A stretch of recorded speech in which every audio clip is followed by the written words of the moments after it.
Muchísimas gracias por continuar con Uno más Uno. Ya tenemos aquí nuestro invitado en esta entrevista en primer plano, la que vamos a comenzar de inmediato. Se trata de Pavel Isa Contreras. Él es el ministro de Economía, Planificación y Desarrollo. Justo ayer anoche, tenían un encuentro poco común para hablar de desarrollo y participaron todos los ex ministros. Desde Temístocle Montaz hasta usted. Sí, bueno, teníamos secretarios de Estado, pero a partir de la creación del ministerio, esos han sido los cuatro ministros que decidimos convocar. Y la idea es, bueno, como comentábamos antes de que iniciáramos el programa, es que tenemos que volver a pensar lo importante. Es decir, hemos vivido un periodo de urgencia y es totalmente natural y necesario que atendamos la urgencia. Pero no podemos no podemos movernos de urgencia en urgencia. Y hay que volver a pensar el largo plazo, el desarrollo, hacia dónde queremos conducir la sociedad dominicana, la economía dominicana. Y lo que hemos visto es que aunque esta economía ha crecido de una manera espectacular a lo largo de los últimos 50, 60 años, ya eso es bien conocido, todavía persisten problemas sociales muy profundos que no se pueden explicar. O sea, que no son justificados. Cuando uno ve el crecimiento material, no es posible justificar esto, si no es por la enorme inequidad que hay en esta sociedad. Un planteamiento que es poco popular, o sea, no, por lo menos yo no recuerdo de Alberto, un ministro que haya planteado con este nivel de sinceridad un reclamo que socialmente hablando siempre decimos, cómo hay tanto crecimiento y sigue habiendo tanta desigualdad. Sigue habiendo mucha insatisfacción. Es decir, obviamente no tenemos que reconocer que la base material de esta economía se ha expandido enormemente y eso sin duda ha reducido la pobreza, en particular la dimensión de la pobreza monetaria. Es decir, la gente gana mucho más dinero que antes. Pero ¿qué es lo que está pasando? Simultáneamente la calidad de vida la cantidad de dinero que tú tienes no necesariamente satisface tus necesidades fundamentales, en el sentido de que tú puedes tener más dinero, por ejemplo, pero vives en la misma precariedad o incluso peor. Bueno, el huracán lo demostró. Que lo demostró ahora, desnudó otra vez. Claro. Esos bolsones de pobreza extrema en que vive mucha gente en la República Dominicana. En ocasiones se estaba focalizando el combate de esa pobreza extrema que vive la gente y yo siento algún descuido. Digamos, aquí en la capital, cuando Danilo Medina hizo el proyecto de la barquita, el traslado de la vieja barquita a una nueva barquita, eso fue muy ponderado por la sociedad dominicana, porque se hizo con todo lo de la ley, en el sentido de que se ubicó primero donde se va a trasladar a la gente, se construyeron la vivienda, se trabajó educativamente con la gente y finalmente se produce el traslado. Un cambio radical, de hábitat por lo menos. ¿Por qué ese tipo de modelo no se continúa desde el Estado? Mira, yo creo que esa es una intervención muy puntual, muy específica, sí, que yo creo que sí que fue un ejercicio de integralidad. Pero yo creo que tenemos que pensar la integralidad en toda la política pública. Si tenemos 4 desafíos simultáneos fundamentales. Uno es continuar creciendo económicamente, es decir, sostener la prosperidad económica a largo plazo. Es decir, no se trata de distribuir para comprometiendo la prosperidad. Tenemos que continuar creciendo económicamente. Pero el segundo desafío es que tenemos que hacerlo con equidad para lograr cohesión social y territorial. Lo que hemos visto es que el tamaño del bizcocho ha crecido, pero hay mucha gente que recibe muy poco del bizcocho. Y eso genera insatisfacción, eso genera erosión, eso genera fractura. Este es un país tremendamente fracturado, social y territorialmente. Los indicadores muestran una enorme disparidad entre cómo vive la gente en el Gran Santo Domingo, en promedio, o en el este, o principalmente, y en Santiago, y el resto del país, especialmente en la frontera o provincias como Monteplata o El Ceibo. Estamos asistiendo a una fractura en donde unos pocos son quienes se han beneficiado principalmente del pastel del crecimiento. Pero aquí también, ustedes tienen que tomar en cuenta también el Gran Santo Domingo. El Gran Santo Domingo no es homogéneo, no por supuesto. igual. Por Entonces supuesto. tú tienes comarcas como los Alcarrizos. Claro. En los Alcarrizos vive más gente que las 5 provincias juntas de la frontera. No, la inequidad no es solo y ahí tú te vas a encontrar a nivel, digamos, nacional, es también intraprovincialmente o intrarregionalmente, claro. o dentro de una misma sociedad, dentro de una misma ciudad, como la propia ciudad de Santo Domingo, te encuentras bolsones de miseria muy significativos. Entonces nosotros tenemos que hacer un esfuerzo porque el crecimiento sea lo más inclusivo. ¿Cómo nos movemos a una economía que el crecimiento se base en que el crecimiento ale los salarios? En vez de ser gracias a los bajos salarios, que produzca un alza salarial continua. O sea, parte de la explicación de por qué esta economía ha sido una que ha crecido, pero con pobreza, con persistencia de la pobreza, especialmente la pobreza de condiciones de vida, de condiciones materiales de vida, menos de ingresos, más de condiciones materiales de vida, es porque se ha basado en que la competitividad, la fuente de creación de riqueza han sido 3 fundamentalmente. 1, los bajos salarios. Y eso ha sido así desde la industrialización sustitutiva de importaciones en los 70 hasta el nuevo modelo de servicio de economía que emergió a partir de los 80. Pero también ha sido sobre la base de comernos, por decir una palabra, el capital natural, depredar el medio ambiente. O sea, el sector, la urbanización se ha producido a costa de los ríos, ¿no? La expansión de la agricultura, a falta de tecnificación, se ha dado por una expansión de la frontera agrícola. ¿Y hacia dónde ha caminado eso? Hacia los bosques. Entonces la frontera agrícola se está comiendo también los bosques, ¿no? Para poner, digamos, 2 ejemplos muy estamos comiendo el capital. Pero también no estamos comiendo el capital natural, pero también cómo hemos manejado los desechos sólidos. O sea, tenemos una gran tragedia con el tema de la gestión de los desechos sólidos que se está tratando de enfrentar ahora con la reconversión de los vertederos y demás. Entonces, lo otro es que cuando eso se produce, cuando esa fractura social se produce, entonces tú no puedes construir proyectos colectivos, es mucho más difícil construir proyectos colectivos. Se tensiona la sociedad y entonces la democracia genera una insatisfacción. Y si la democracia genera una insatisfacción, hay riesgos de que en vez de procurar profundizar la democracia para componer el modelo, lo que nos movamos es hacia modelos más autoritarios, como estamos viendo en muchos países del mundo. Entonces, la idea del evento fue empezar a convocar a la gente a discutir cómo podemos repensar el modelo de desarrollo de este país, incluyendo a la gente e incluyendo a la naturaleza. Que el modelo no sea uno que cree riqueza de espaldas a la gente y de espaldas a la naturaleza. Esa es la discusión y yo creo que estamos en un buen momento. ¿Y por qué yo digo que estamos en un buen momento? Primero, porque yo creo que las fuentes de creación de riqueza parecen estar cambiando. Cuando uno habla con el sector empresarial, uno se da cuenta que su mayor demanda, su mayor preocupación no es que vayan a haber aumento de salario. Ahora están más preocupados por la falta de personal calificado. Entonces, eso te genera una esperanza de que la fuente de creación de riqueza puede estar girando, si bien son, digamos, indicios todavía tímidos, pero son interesantes de que el empresariado dominicano está viendo a la población capacitada, a la población con habilidades, como una fuente de generación de riqueza, de producción y de competitividad. Yo creo pero esta economía también no ha sido capaz de generar fuentes de empleos decentes. Bueno, es una trampa. No es capaz de generar fuentes de empleo decentes porque no tiene fuerza de trabajo capacitada.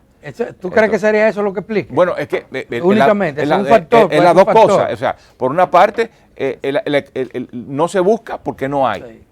¿No? Porque ¿cómo se explica que en esta sociedad se esté hablando de que el 56, 55 o 60, como hablan algunos %, de la población económicamente activa esté vinculada al trabajo cuentapropista, autónomo? Porque el sector formal, moderno, no crece a la suficiente velocidad, pero hay una restricción. El sector formal también no crece a esa suficiente velocidad, en parte probablemente porque no encuentra personal calificado. Y además porque los salarios son bajos y el mercado no tiene un tamaño suficiente como para permitir que haya una demanda para esos sectores modernos. Pero yo pienso que hay ese movimiento. Por ejemplo, uno ve en Zona Franca que están buscando gente capaz, están dispuestos a pagar más salario. Para poner un ejemplo, lo mismo pasa en el sector. Han mejorado los salarios en la Zona Franca. Y también, pero no tan significativamente. No, pero están buscando, quisieran encontrar más gente calificada y están dispuestos a pagar más. Pero lo mismo pasa en el sector turismo, lo mismo pasa en las empresas que de industria y de servicios que venden hasta las agrícolas. Hasta las agrícolas. Los negocios. Yo conozco de empresas que han tenido que traer personal. Claro, para trabajo es decir, y Punta Cana, la cantidad de personal extranjero que hay en Punta Cana, porque no tenemos el personal calificado. Entonces, hay un movimiento. Y hasta en el trabajo manual, sin esa mano de obra extranjera, no sé. ¿Qué sería de este país? Algunos sectores no se moverían. Entonces, hay un movimiento, me parece que interesante, esperanzador, de que nos podamos mover. O sea, hace falta, por supuesto, una respuesta del Estado. Ustedes hablaban antes del inicio de esta sección del tema educativo. Bueno, tenemos desde el Estado, desde la política pública, la obligación de empujar por una mejor calidad de la educación. Dedican casi el periodo para el cual son electos, casi siempre a atender urgencias. Por eso, necesidades inmediatas. De ahí el dos diálogos. Urgencia, a veces hasta política también, porque... De ahí nuestro llamado a este proceso de diálogos del desarrollo, que nos sentemos a discutir los temas. Tenemos una estrategia nacional de desarrollo, pero ya han pasado 12 años, 12 años. Dentro de poco vamos a tener que comenzar a evaluar. Tenemos que revisarla, tenemos que empezar a pensar en cómo rezarla, en qué dirección, cómo podemos cambiar el modelo. Igual pasa con el tema medioambiental. Hemos crecido sobre la base, como dije, de espaldas a la naturaleza y comprometiendo, digamos, la base natural. Y ahí también yo veo una gran oportunidad, porque la sociedad dominicana está crecientemente preocupada por el tema ambiental. Bueno, la denuncia precisamente del planteamiento de establecer un proyecto de explotación de Cabo Rojo es una evidencia de cómo la sociedad civil, claro, sobre todo, y está muy bien que la gente diga, yo tengo una precupación con los arrecifes en esa zona. ¿Qué vamos a hacer con eso? Vamos a estudiarlo, vamos a ver qué pasa. Es cierto que puede comprometerlo o no. Si hay un sector cuya conciencia ha crecido, es el ambientalista. Claro. En la sociedad dominicana y bueno, lo demostró. Y en el mundo. Y en el mundo. Sí. Nada más hay que ver lo que ha pasado aquí en lo que va de siglo, en cuanto a la resistencia. Y de los Haití, de la historia reciente de los haitíes para acá. No, pero tú tienes los haitíes, tú tienes la propia Bahía de las Águilas, tú tienes Loma Miranda, tú tienes la Barri. El tema de la actividad minera. La actividad minera. O sea, hay una presión social. Fíjate que donde quiera que se quiere explotar alguna... Y no significa que todas las presiones sean correctas. Pero es importante que haya una sociedad movilizada. Pero es más importante que haya un sector empresarial que esté preocupado por el tema. Por ejemplo, el tema de plástico. O sea, el sector empresarial está tremendamente preocupado por el tema de los plásticos. Y han tomado iniciativas interesantes. Entonces también ahí hay me parece que una oportunidad pero de trabajar. Pero lo que no hay tantos avances evidentes en el tema de la desigualdad y la inequidad. Hay una responsabilidad. Hay falta mucho por hacer. Un tema fundamental para el tema de la equidad es los servicios públicos de calidad. Sí. Es decir, si todos los humanos somos iguales, debemos tener el mismo derecho al acceso a los servicios básicos de salud, agua, eso educación. Lo dice la literatura. Eso es básico, eso lo dice la Constitución. En la práctica entonces, hay una diferencia terrible. Entonces hay una responsabilidad. Hay un trecho grande. Hay una responsabilidad fundamental del Estado y de los gobiernos que gestionan a los estados, cada uno en su momento, de mejorar, ampliar la cobertura y mejorar la calidad de los servicios públicos. El de salud, por ejemplo. Salud es fundamental. En salud nosotros tenemos en este país salud de turismo, salud para extranjeros, una capacidad enorme para satisfacer necesidades que otros países no pueden hacerlo. Y sin embargo tenemos gente que no puede recibir una aspirina en un hospital. Correcto, exactamente. Esa asimetría, esa desigualdad tan grande. Ahora, ¿cómo priorizarla y cómo enfrentarla? Ahora, Alberto, eso cuesta. Sí, todo cuesta. Y entonces como eso cuesta, tenemos que financiarlo desde el sector público, muchas de esas cosas. Hay cosas que se pueden financiar con modelos mixtos, hay cosas que puede ser el sector privado, pero lo fundamental y también tendrá que ser financiado pública, con el Estado. Pero para eso no podemos financiar eso con un 14-15% de presión tributaria. Pero ahí también hace falta política, porque yo te voy a decir... No es solo los recursos. Los 7 hospitales más importantes que se han construido aquí en el país en los últimos años se han manejado con criterio privado. Y entonces tú tienes casos como lo voy a mencionar, Sedimás. Centro importantísimo, moderno, con tecnología súper moderna. Lo construye el Estado, lo subsidia el Estado dominicano. Hacen cirugía de alto nivel para extranjeros y dominicanos. Y sin embargo, el dominicano de a pie no tiene acceso. Al dominicano de a pie para muchísimos procedimientos. Entonces necesitamos... eso es un problema de política. Y además hay un tema de gestión hospitalaria muy importante que tenemos que reformar, que tenemos que transformar. Esos son temas que hemos discutido con nuestro colega del Ministerio de Salud y del Servicio Nacional de Salud. O sea, el sector público no está ajeno a esos desafíos, pero al mismo tiempo necesitamos más financiamiento. Y eso supondría una discusión de la fiscalidad, o sea, una discusión de la tributación. Este era un planteamiento muy similar al que hacía precisamente en el encuentro de ayer, según lo que he visto en medios de comunicación, el pasado ministro Isidoro Santana, que planteaba la necesidad de un pacto social para redefinir el tema de las arcas, reinvertir en el Estado. ¿Esto habla de pacto fiscal? Obviamente, una forma bonita de decirlo, ¿no? Él hablaba de un contrato social, yo suscribo esa posición. Él habla de un contrato social que diga todo que nos pongamos de acuerdo en cómo hacer efectivo los derechos que claramente estaban establecidos en la Constitución. Pero tenemos que construirlo. Probablemente después de la reelección, ¿verdad? Pero tenemos que construirlo. Sí. Y tenemos que empezar a construirlo desde ahora. Si lo queremos después. Y tenemos que empezar a construirlo en el 22, en el 23, en el 24, en el 25, en el 26, en el 27, en el 28. Siempre. Pero aquí cuando se habla, aquí no, porque no es aquí nada más. En el mundo entero, cuando se habla de reforma fiscal y sobre todo de incremento de impuestos, la gente pega el grito al cielo.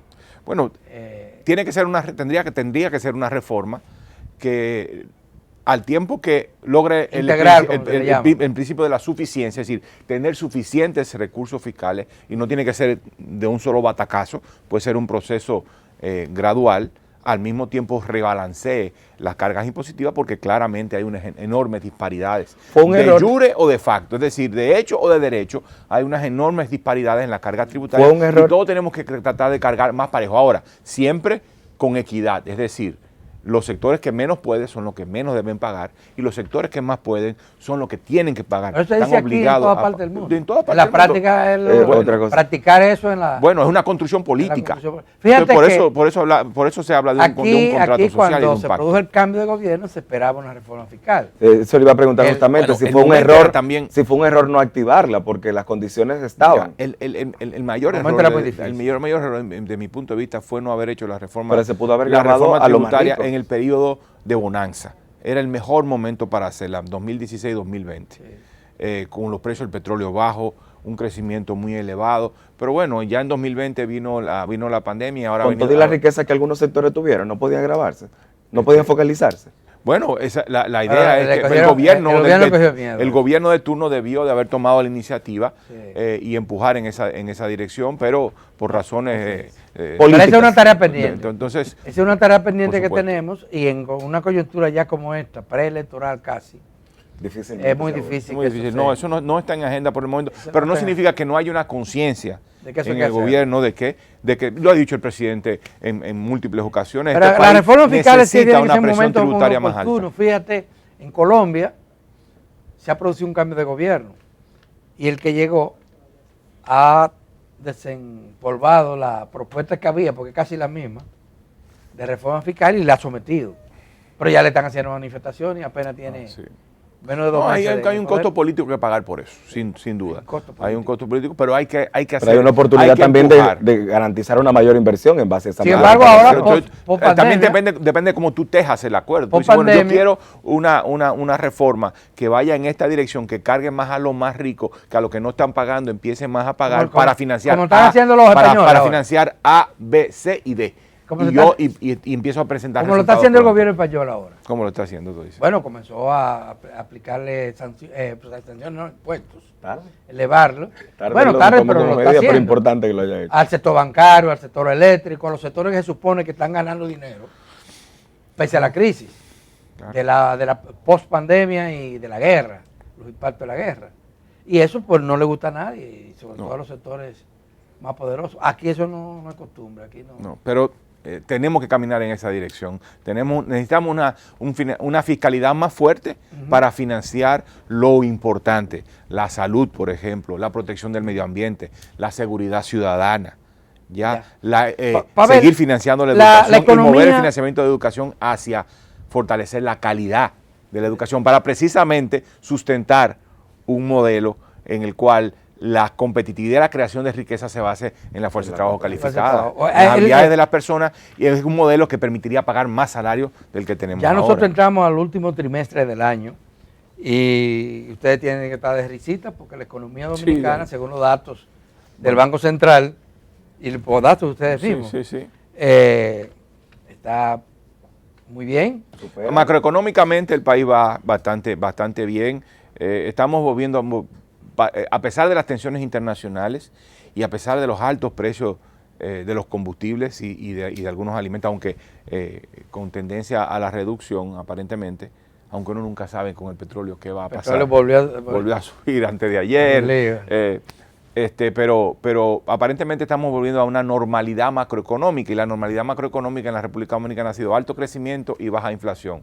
Pero, otra vez, por eso decimos, tenemos que volver a lo importante, cómo traducir ese crecimiento en bienestar para la gente. Y eso se logra a través de dos mecanismos. Uno, a través del mercado de trabajo, es decir, que el crecimiento sea de un tipo que demande una fuerza de trabajo más calificada, con mayores salarios y que genere empleo de más calidad. Una, esa es una vía. Y la otra vía es a través de los servicios públicos. Esas son las dos vías. ¿Cómo la gente camina hacia el mejor vivir, el buen vivir? Teniendo más dinero y teniendo mejores servicios públicos. ¿Cómo se hace? Y hay un reto grande. Por supuesto. Hay un reto grande porque yo mencionaba el caso de salud, que para mí es dramático. Lo que pasa en salud, las desigualdades que se han creado en ese sector. Concuerdo plenamente. Terribles. Tú sabes que concuerdo plenamente con y agrégale la educación. Tantos años ya invirtiendo, porque la inversión es clave para esto, pero no es lo único. Sí. Y sin embargo, las calidades de la educación, y todavía hay exclusiones. Fíjate ahora cuántos niños se quedan fuera de las aulas por falta de... Mira, donde hay más exclusión, donde hay menos, la cobertura está más baja, es en educación inicial. Sí. Pero también secundaria. Y luego en el último tramo de educación de secundaria, los dos últimos años, especialmente en los jóvenes, los muchachos. Sí, los jóvenes. En los muchachos que abandonan la escuela porque además completar la educación secundaria no les da ninguna, ninguna adición. Pero tenemos un déficit en el mercado de trabajo. De profesores y de aulas. Hay que lograr capturar y retener a los muchachos. Sí. Jóvenes, a los hombres especialmente, en secundaria, y expandir notablemente la cobertura en inicial. Pero el desafío fundamental es mejorar la calidad de la enseñanza, el proceso de enseñanza y aprendizaje. Y eso se logra invirtiendo en los maestros y en las maestras, en los que están y en los que se van a incorporar, en los jóvenes que están estudiando para el magisterio y que se van a incorporar a las aulas. Porque el centro, la clave de los procesos de educación y de aprendizaje y enseñanza, ¿a dónde está? Es en el aula. Y es pero hay una iniciativa positiva, adicional al cambio de mando en educación, de parte del gobierno, que es reducir la edad para entrar a las escuelas. Se está hablando que a los 3 Por eso, años. La educación, eso es importante para la educación inicial. Pero la secundaria no vemos ninguna medida. Porque tú creas una base. Es decir, el niño o la niña que llega con cierta base a los 5 o 6 años a la escuela primaria, es muy distinto del que no llega, y la capacidad de aprender es mucho mayor, sus habilidades son mucho mayores. Entonces hay que atacar las dos colas. La educación inicial, es decir, que haya cobertura del 100% para los niños y las niñas de 3 a 5 años, y luego cerrar la brecha de cobertura en educación secundaria. El tiempo se nos acabó. Ustedes participaron activamente en la elaboración del presupuesto. Prioridades. Brevemente. Bueno, parece que todo el presupuesto está tomado por, el 4% para educación, deuda pública, funcionamiento general del Estado, y ya lo que te queda, los subsidios, los enormes. Entonces lo que te queda es, el 15% del presupuesto más o menos para inversión pública. Otra vez no se toca el subsidio a la electricidad. No lo de ahora solo, sino se junta con los viejos. No hay ningún espacio no hay mucho espacio para lograr resultados inmediatos en esa materia. Es una pena, es un enorme desafío que tenemos. ¿Ustedes tienen miedo a los sectores poderosos de ahí? Yo no tengo miedo, ni en el Ministerio tenemos miedo de ningún tipo, y queremos abordar y enfrentar el tema del eslabón, digamos, más débil del sistema eléctrico, que es las distribuidoras, sin duda, y la capacidad que tiene de cobrar lo que sirve. ¿Ya? De que la caja del sistema funcione. Entonces tenemos lo que nos queda es un 15% del presupuesto que tenemos que distribuir en proyectos de inversión altamente prioritarios, y cuando uno ve la distribución del presupuesto de inversión pública, uno se da cuenta que está girando hacia vivienda, agua y salud. Esos tres. Y eso es positivo. Pero eso no es suficiente. ¿El presupuesto de salud es el mismo? Pero la inversión pública está girando cuando tú ves hacia esos tres sectores. Pero eso es bueno, eso es positivo, pero necesitamos una inversión pública mucho más alta. Pero el tamaño del bizcocho no da. Hay que hacer otra libra de bizcocho más para poder repartir. Terminamos con eso. Gracias, muchísimas gracias a Pavel por la amabilidad de atender a nuestra invitación. Y nada, el espacio, hay que reiterarlo, sigue siendo suyo. Muchas gracias. Si usted quiera, viene que conversar no con nosotros, sino conversar también con una audiencia cualificada que gracias sigue este tipo de programa. Vamos a pausar y cuando regresemos, Altagracita Paulina va al bate.